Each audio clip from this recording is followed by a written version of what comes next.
ವಿಜ್ಞಾನಿ ನಗರ ಚಳ್ಳಕೆರೆ ನಗರದಲ್ಲಿ ಸರ್ಕಾರಿ ಶಾಲಾ ಜಾಗದ ಬಳಕೆಯ ಕುರಿತು ಗಂಭೀರ ಆರೋಪಗಳು ಕೇಳಿಬರುತ್ತಿವೆ. ನಗರದ ಬಿಸಿನೀರು ಮುದ್ದಪ್ಪ ಸರ್ಕಾರಿ ಪ್ರೌಢಶಾಲೆ ಆವರಣದಲ್ಲಿ ಬಯಲು ರಂಗಮಂದಿರ ಮುಂಭಾಗದ ಕ್ರಾಫ್ಟ್ ಶಾಫ್ಟಿಂಗ್ ಹೆಸರಿನಲ್ಲಿ ಬೃಹತ್ ವಾಣಿಜ್ಯ ಶೆಡ್ ಮಳಿಗೆ ನಿರ್ಮಾಣ ಮಾಡಲಾಗುತ್ತಿದ್ದು, ಈ ವಾಣಿಜ್ಯ ಶೆಡ್ ನಿರ್ಮಾಣದ ವಿರುದ್ಧ ಸಾರ್ವಜನಿಕರಿಂದ ತೀವ್ರ ಆರೋಪ ಕೇಳಿಬರುತ್ತಿದೆ. ಕಳೆದ ವರ್ಷವೂ ಸಹ ಇದೇ ಶಾಲಾ ಆವರಣದಲ್ಲಿ ಇದೇ ತಾತ್ಕಾಲಿಕ ವಾಣಿಜ್ಯ ಶೆಡ್ ನಿರ್ಮಾಣವಾಗಿತ್ತು.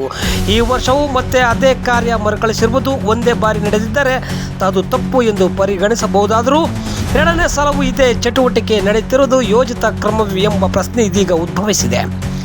ಸರ್ಕಾರದ ನಿಯಮಗಳ ಪ್ರಕಾರ ಸರ್ಕಾರಿ ಶಾಲೆಗಳ ಆವರಣವನ್ನು ಶಿಕ್ಷಣ ಮತ್ತು ವಿದ್ಯಾರ್ಥಿ ಸಂಬಂಧಿತ ಚಟುವಟಿಕೆಗಳಿಗೆ ಮಾತ್ರ ಬಳಸಬೇಕು. ಇಂತಹ ಜಾಗದಲ್ಲಿ ವಾಣಿಜ್ಯ ಚಟುವಟಿಕೆ ನಡೆಸುವುದು ನಿಯಮ ಉಲ್ಲಂಘನೆ ಎನ್ನಲಾಗುತ್ತಿದೆ. ಈ ಹಿನ್ನೆಲೆಯಲ್ಲಿ ಶಾಲಾ ಆವರಣದಲ್ಲಿ ವಾಣಿಜ್ಯ ಶೆಡ್ ನಿರ್ಮಾಣಕ್ಕೆ ಯಾರು ಅನುಮತಿ ನೀಡಿದರು ಎಂಬ ಪ್ರಶ್ನೆಗೆ ಇನ್ನೂ ಸ್ಪಷ್ಟವಾದ ಉತ್ತರ ದೊರಕಿಲ್ಲ.